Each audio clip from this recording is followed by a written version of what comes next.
Hello everyone, I am Hardik Sheta from Saraswat international academy Vapi.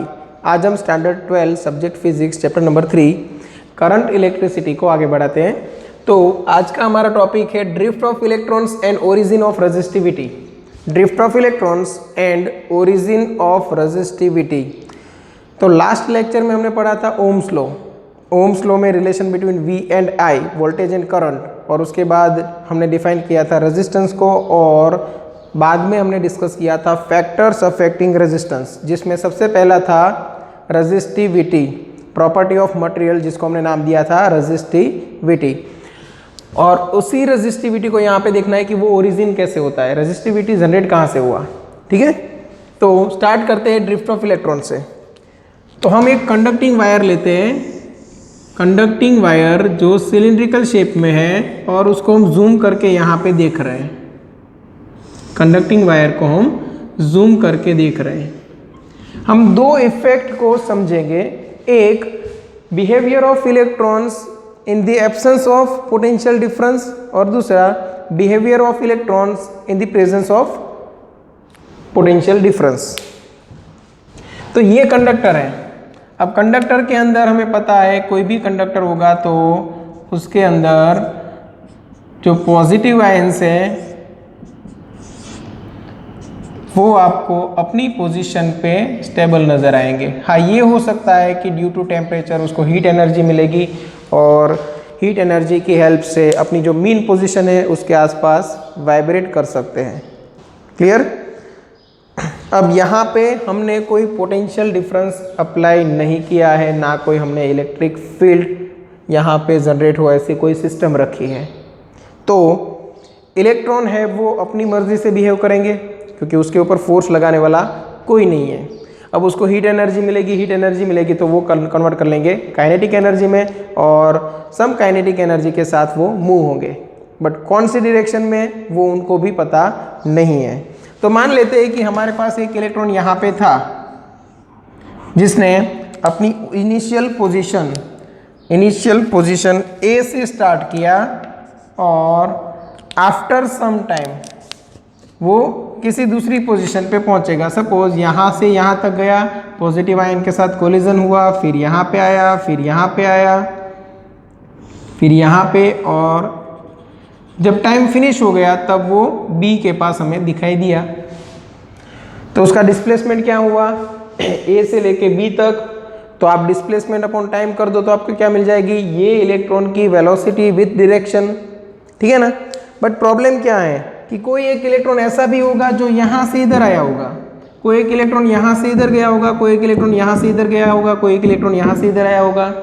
तो अगर इसके अंदर बहुत सारे इलेक्ट्रॉन्स है और सभी अपने अपने हिसाब से मोशन में है, और सभी अपने अपने हिसाब से अलग अलग डायरेक्शन में मूव हो रहे हैं, तो सभी की जो एवरेज वेलोसिटी निकालोगे वो ऑलमोस्ट आपको 0 मिलेगी। ठीक है, ये हो गई behaviour of electron in the absence of potential difference. अब हम लगा देते हैं कोई ना कोई पोटेंशियल डिफरेंस। समझो कि यहाँ पे मैंने बैटरी अप्लाई कर दी,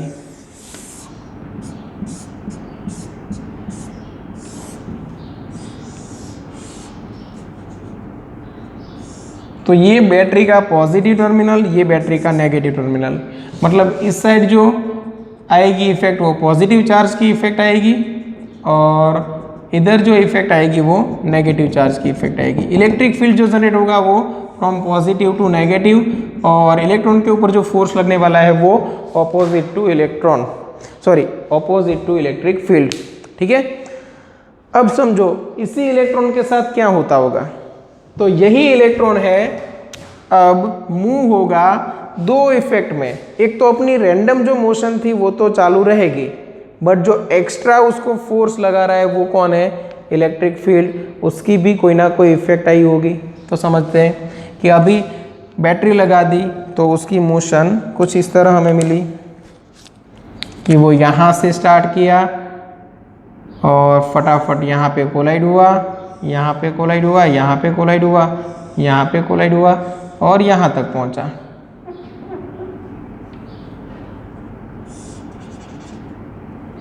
और वो पोजीशन को मैं नाम दे देता हूँ B डैश। तो जब बैटरी नहीं थी तब डिस्प्लेसमेंट था ए बी, और जब बैटरी हमने रखी तब डिस्प्लेसमेंट मिला ए बी डैश। ठीक है, तो अब हम बोल सकते हैं कि यहाँ पे इलेक्ट्रॉन के पास कोई ना कोई नेट वेलोसिटी मिलेगी। ओके, अब इसमें भी देखो कि अगर बैटरी नहीं थी तो ए से लेके बी तक तो आता ही था, और ए बी डिस्प्लेसमेंट की वजह से जो वेलोसिटी थी वो तो कैंसल आउट हो रही थी। तो जो वेलोसिटी एक्स्ट्रा बचेगी, जो बैटरी की वजह से जो एक्स्ट्रा वेलोसिटी मिली, वो तो ये डिस्प्लेसमेंट के हिसाब से होगा। तो अभी डिस्प्लेसमेंट आप कौन सा ले लोगे? तो ये डिस्प्लेसमेंट इफेक्टिव डिस्प्लेसमेंट हो गया। इफेक्टिव डिस्प्लेसमेंट है बी बी डैश, और वेलोसिटी आपको मिलेगी effective displacement upon time taken. Velocity आपको मिलेगी effective displacement upon time taken. इसकी एवरेज वेलोसिटी जीरो नहीं हो सकती। ठीक है, अब यही वेलोसिटी को हम डिफाइन करेंगे मैथमेटिकली। ये हो गई ड्रिफ्ट वेलोसिटी, और इसी वेलोसिटी को हम डिफाइन करने वाले हैं मैथमेटिकली। कैसे, वो समझते हैं। सपोज मेरे पास n नंबर ऑफ इलेक्ट्रॉन्स है। ओके, मेरे पास n नंबर ऑफ इलेक्ट्रॉन्स है, जैसे 1 2 3 4 n तक। ठीक है, उसमें से कोई एक इलेक्ट्रॉन ले लेता हूं, ith इलेक्ट्रॉन।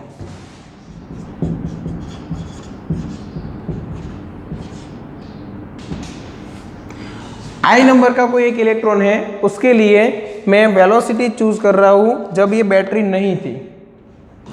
ठीक है, तो विदाउट पोटेंशियल डिफरेंस मैं वेलोसिटी को नाम दे देता हूं u। तो u i हो गई उसकी वेलोसिटी।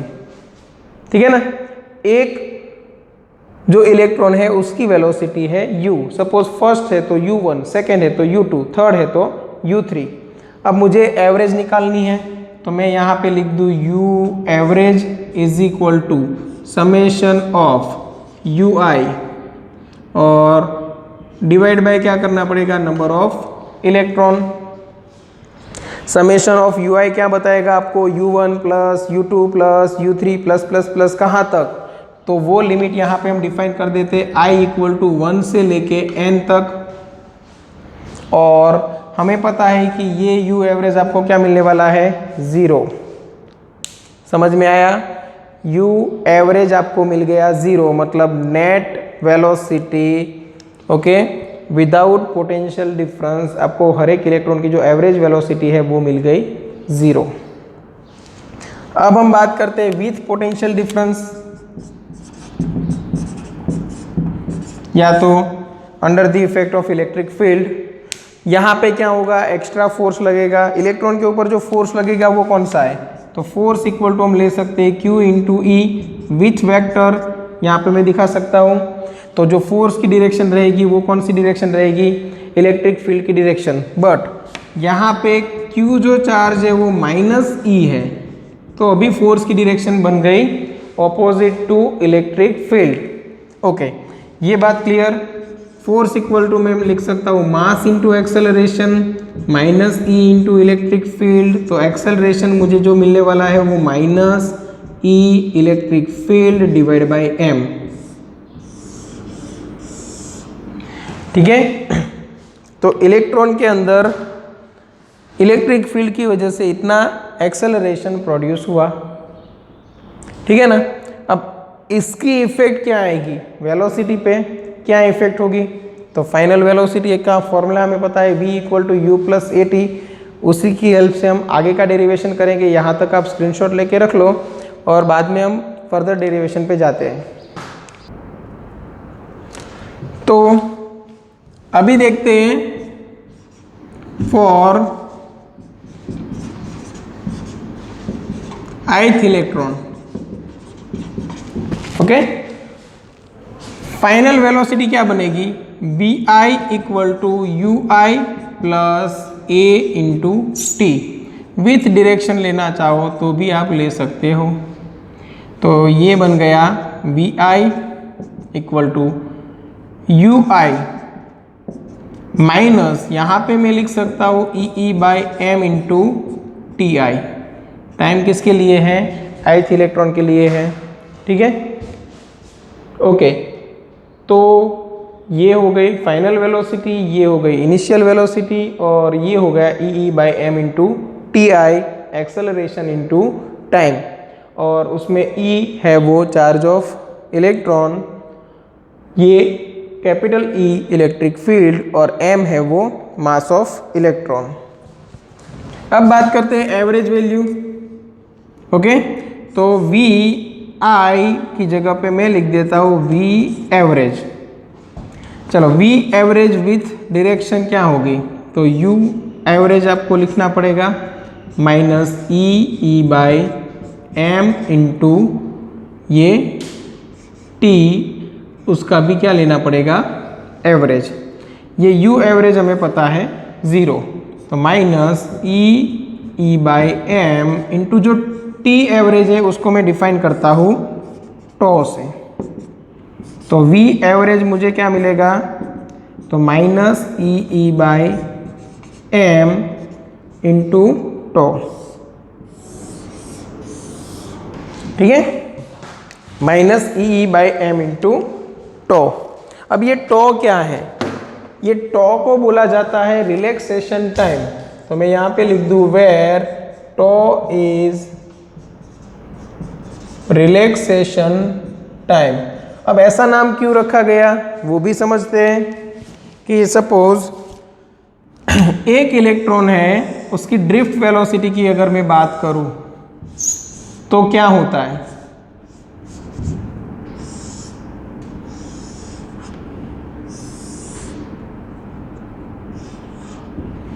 कि जब एक इलेक्ट्रॉन किसी पॉजिटिव आयन के साथ कोलाइड होता है तब वो एक्सेलरेट होता है, ठीक है। समझो ये इलेक्ट्रॉन है, यहाँ से स्टार्ट किया तब वेलोसिटी, इनिशियल वेलोसिटी थी 0, यहाँ तक पहुँचा और फर्स्ट कोलिजन हुआ, तो यहाँ तक पहुँचते पहुँचते वेलोसिटी है वो 0 बन जाएगी, और फिर से एक्सेलरेट होगा क्योंकि कोलिजन हुआ है, एक्सेलरेशन होगा तो यहाँ पर आया, फिर यहाँ से यहाँ पे कोलाइड हुआ, यहाँ से किसी एक और पॉजिटिव आयन के साथ कोलिजन हुआ, समझो, ठीक है ना। तो ये कंटिन्यू ऐसे कोलिजन होता रहेगा और आगे बढ़ता रहेगा under the effect of electric field, ठीक है। तो यहाँ से यहाँ तक आता है तब फाइनल वेलोसिटी उसकी क्या बन जाती है, 0। उसके बाद यहाँ पे क्या क्रिएट हुआ, एक्सेलरेशन, यहाँ पे पहुंचा, फिर से फाइनल वेलोसिटी क्या बन गई, 0, फिर क्या हुआ, एक्सेलरेशन। तो जब यहाँ से यहाँ तक आया तब इलेक्ट्रॉन एक बार रिलैक्स हुआ, ये टाइम को हम क्या बोलते हैं, रिलैक्सेशन टाइम। यहाँ से यहाँ तक आया वो भी एक रिलैक्सेशन टाइम, ठीक है ना। बट प्रॉब्लम क्या है कि ये कोलिजन है वो प्रोबेबिलिटी पे डिपेंड करेगा कि उसके रास्ते में कब कहाँ पे पॉजिटिव आयन आ जाए और कोलिजन हो जाए। तो ये डिस्टेंस अलग अलग हो सकते हैं, तो टाइम टेकन बाय इलेक्ट्रॉन भी अलग अलग हो सकते हैं। इसीलिए सभी टाइम की एवरेज को हमने बोल दिया रिलैक्सेशन टाइम टॉ, ठीक है। इसीलिए सभी टाइम की एवरेज को हमने बोल दिया रिलैक्सेशन टाइम टॉ। तो आपको ये जो एवरेज वेलोसिटी मिली है उसको हम नाम दे देंगे ड्रिफ्ट वेलोसिटी। ड्रिफ्ट वेलोसिटी क्यों, सपोज आप कार चला रहे हो तो उसमें भी आप ड्रिफ्ट कराते हो ना, कुछ टाइम के लिए वेलोसिटी बहुत ही ज़्यादा डिक्रीज करके डायरेक्शन चेंज करते हो। सेम वैसे ही यहाँ से इलेक्ट्रॉन नाम की कार गई, यहाँ पे कुछ एक छोटे से टाइम ड्यूरेशन के लिए वेलोसिटी ऑलमोस्ट 0 हो गई और अपनी डायरेक्शन चेंज की, इसलिए नाम पड़ा ड्रिफ्ट वेलोसिटी। तो ये जो एवरेज वेलोसिटी है under the effect of electric field, उसको हमने नाम दे दिया है ड्रिफ्ट वेलोसिटी, और उसका फॉर्मूला रहेगा माइनस E/m इंटू टॉ, ठीक है। ये हो गया ड्रिफ्ट वेलोसिटी, मतलब ड्रिफ्ट ऑफ इलेक्ट्रॉन्स। अभी हमें समझना है ओरिजिन ऑफ रेजिस्टिविटी, तो यहां तक आप स्क्रीनशॉट लेके कॉपी कर सकते हो, उसके बाद हम आगे बढ़ेंगे। तो अभी हम चलते हैं इलेक्ट्रिक करंट के कंसेप्ट पे। इलेक्ट्रिक करंट के लिए आपको चाहिए होगा charge passing through given area per unit time. तो हम एक टाइम सिलेक्ट कर लेते हैं, सपोज टाइम है डेल्टा टी, ओके। तो distance covered by an electron in delta T time duration. तो वो क्या होगा, तो डिस्टेंस मान लेते हैं, मैं ले लेता हूँ डेल्टा एक्स इक्वल टू मैं लिख सकता हूँ स्पीड इनटू टाइम। स्पीड क्या है, तो drift speed V D into time क्या रहेगा डेल्टा टी। अब वी डी है वो नेगेटिव हो सकता है, इसलिए मैं यहाँ पे सिर्फ मैग्नीट्यूड ले रहा हूँ क्योंकि हमें चाहिए डिस्टेंस। ओके, तो magnitude of V D into क्या लेना है डेल्टा टी, ये क्या हो गया डिस्टेंस। अब इसका मतलब समझो कि सपोज यही डिस्टेंस मैं यहाँ पे लगा दूँ,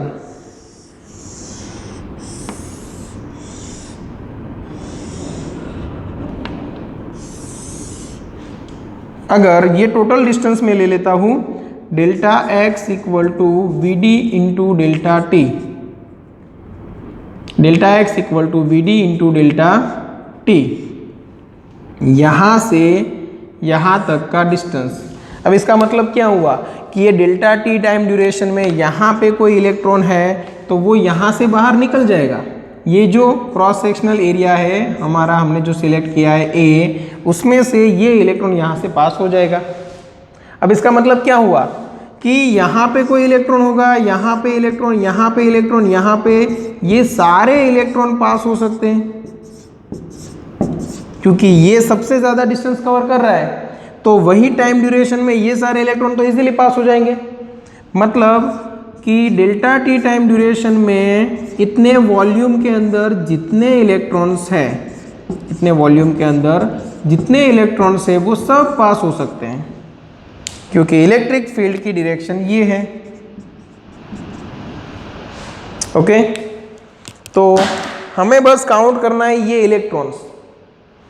ये इलेक्ट्रॉन अगर आप काउंट कर लो और इनटू चार्ज ऑफ 1 इलेक्ट्रॉन रख दो तो आपको मिल जाएगा टोटल चार्ज। और इसके लिए हम कंडक्टर की प्रॉपर्टीज यूज़ करेंगे। कैसे, तो मैं सबसे पहले डिफाइन करता हूँ number of electrons per unit volume.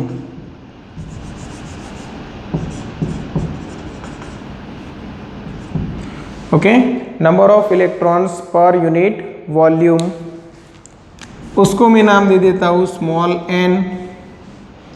Number of electrons per unit volume को हम नाम देंगे स्मॉल एम, स्मॉल एन। और टोटल नंबर ऑफ इलेक्ट्रॉन को कैपिटल एन से आप डिनोट कर सकते हो। ओके, तो इतने में इलेक्ट्रॉन्स कितने होंगे, इतने वॉल्यूम में, ठीक है ना। तो हम बोल सकते हैं number of electrons in given volume, वो total electron n equal to क्या लिख सकते हैं हम, small n into given volume b। Small n given volume मतलब एरिया इंटू डेल्टा एक्स करना पड़ेगा, ये एरिया और ये डेल्टा एक्स, तो ये टोटल वॉल्यूम मिल गया। तो एन ए डेल्टा एक्स की जगह पे मैं mode of V D into delta T लिख सकता हूँ, mode of V D into delta T लिख सकता हूँ। क्लियर है, यहाँ तक समझ में आ रहा है। Number of electrons in given volume हमें मिला n इंटू वी। वी क्या है, volume of this cylindrical shape, और v हमने क्या लिखा, एरिया इंटू लेंथ, और लेंथ क्या है V D into delta T. हम धीरे धीरे किधर जा रहे हैं, इलेक्ट्रिक करंट के पास। इलेक्ट्रिक करंट के लिए क्या चाहिए था, चार्ज पर यूनिट टाइम, तो टाइम हमने पहले डिफाइन कर लिया डेल्टा टी। अब हम चार्ज को फाइंड करने निकले हैं। तो चार्ज हमें चाहिए, तो एक तो वॉल्यूम चाहिए होगा जिसके अंदर कितने इलेक्ट्रॉन्स हैं और इतने टाइम ड्यूरेशन में पास हो रहे हैं। तो नंबर ऑफ इलेक्ट्रॉन हमने फाइंड कर लिया। अभी क्या करना है, number of electron into charge of 1 electron equal to total charge passing through this area in time delta T मिल जाएगा। ओके, तो अब फाइंड करते हैं टोटल चार्ज पासिंग थ्रू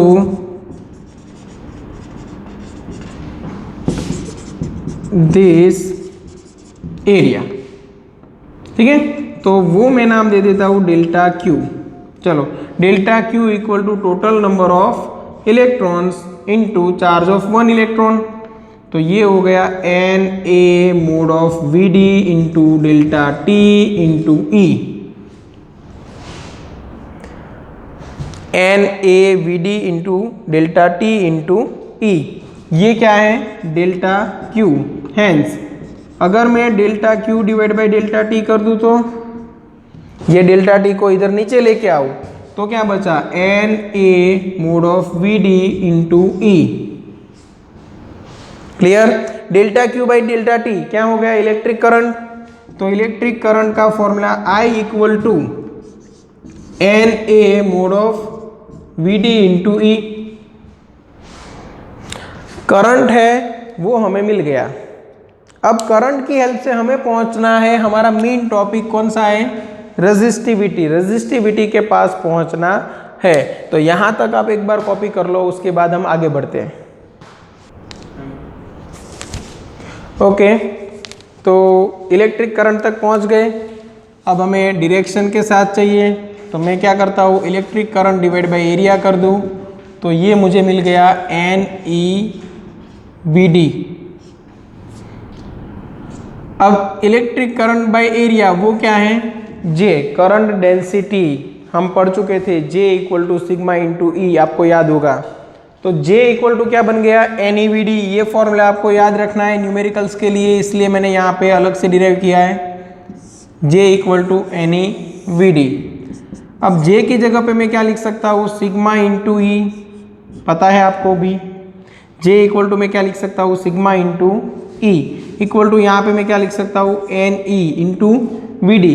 अब वी डी का मैग्नीट्यूड क्या है वो भी तो हमें समझना है। वी डी का मैग्नीट्यूड क्या है, तो वी डी के लिए हमने फॉर्मूला डिराइव किया था ई बाई एम इंटू टो। तो यहाँ पे मैं लिख देता हूँ ई बाई एम इंटू टो। तो यहाँ पे इलेक्ट्रिक फील्ड कैंसिल आउट। आपको जो सिग्मा मिला वो क्या है कंडक्टिविटी, तो वो बन गया N E square tau divide by M. ये फॉर्मूला किसके लिए है, तो कंडक्टिविटी के लिए। एक बार अच्छे से देख लो, ठीक है। Sigma equal to N E square tau divide by M, ये हो गया कंडक्टिविटी। अब बात करते हैं रेजिस्टिविटी।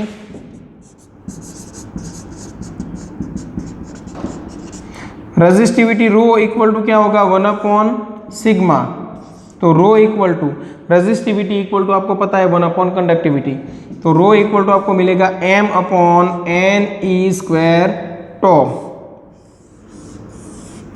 अब ये देखो ये हो गई conductivity which is constant.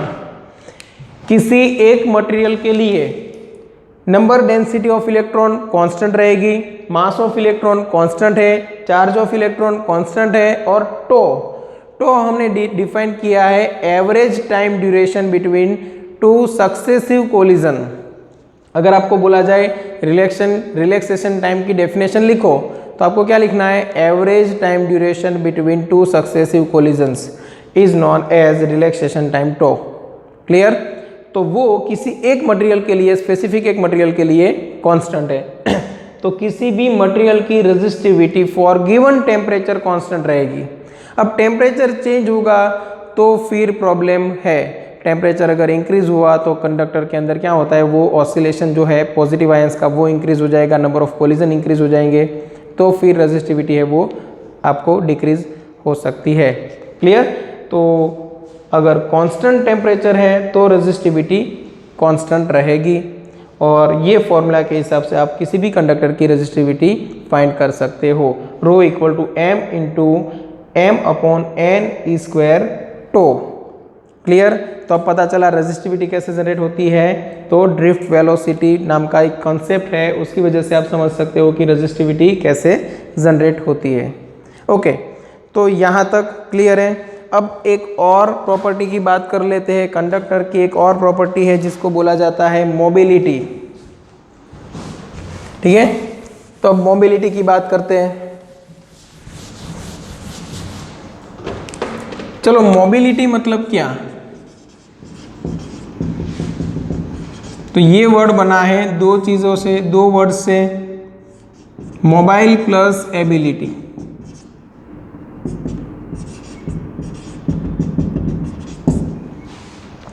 Mobile plus ability. अब मोबाइल प्लस एबिलिटी का मतलब क्या होगा? मोबाइल प्लस एबिलिटी का मतलब क्या होगा? मोबाइल मतलब आपको पता है कि मूविंग ऑब्जेक्ट, कोई भी मूविंग ऑब्जेक्ट है, मूविंग थिंग है, उसको हम क्या बोलते हैं? मोबाइल। ठीक है, हमने वो सेल फोन को भी मोबाइल इसीलिए नाम दिया क्योंकि पहले हम वायर से पकड़ के रखते थे, एक ही पोजीशन पे रहता था, अभी कहीं पे भी मूव हो सकता है, वर्क कर सकता है, इसलिए नाम दे दिया मोबाइल फ़ोन। मोबाइल फ़ोन मतलब मूविंग फ़ोन। ठीक है ना? तो मोबाइल एबिलिटी मतलब क्या हो गया कि किसी भी कंडक्टर के अंदर इलेक्ट्रॉन कितना इजीली मूव हो सकते हैं, उसकी एबिलिटी। ठीक है, और वो हम डिफाइन करते हैं, मोबिलिटी को हम डिफाइन करते हैं mu equal to per unit electric field, per unit magnitude of electric field, उसके अंदर कितनी ड्रिफ्ट वेलोसिटी आप जनरेट कर सकते हो। ठीक है ना? तो mode of V D divide by electric field is known as mobility of given conductor. ठीक है ना? मोबिलिटी मतलब मोबाइल प्लस एबिलिटी मतलब मूव होने की एबिलिटी, तो वो इसी से डिफाइन कर सकते हैं कि पर यूनिट इलेक्ट्रिक फील्ड इलेक्ट्रॉन है वो कितना फ्री है अपने अंदर ड्रिफ्ट वेलोसिटी जनरेट करने में। तो drift velocity per unit electric field is known as mobility. अब ड्रिफ्ट वेलोसिटी का फॉर्मूला हमारे पास है E by M into tau. यहाँ पे हम सिर्फ मैग्नीट्यूड की बात कर रहे हैं, इलेक्ट्रिक फील्ड कैंसिल हो गया, ई टो बाई एम। ये हो गई कंडक्टर की मोबिलिटी, और ये भी कांस्टेंट है क्योंकि tau constant, E constant and M भी कांस्टेंट है। क्लियर? तो यहाँ पे हमारे दो टॉपिक फिनिश हो गए, एक drift of electrons and origin of resistivity और एक मोबिलिटी। ठीक है, अभी नेक्स्ट वीडियो में आपको लिमिटेशंस ऑफ ओम्स लॉ, कुछ एग्जांपल से उसका सॉल्यूशन, ये सब मिल जाएगा। ओके, तो ये जो भी हम यहाँ पे हमने डेरिवेशंस किए हैं उसकी प्रैक्टिस कर लो, एक बार अच्छे से समझ लो, और कोई डाउट है तो आप कांटेक्ट कर सकते हो। Thank you.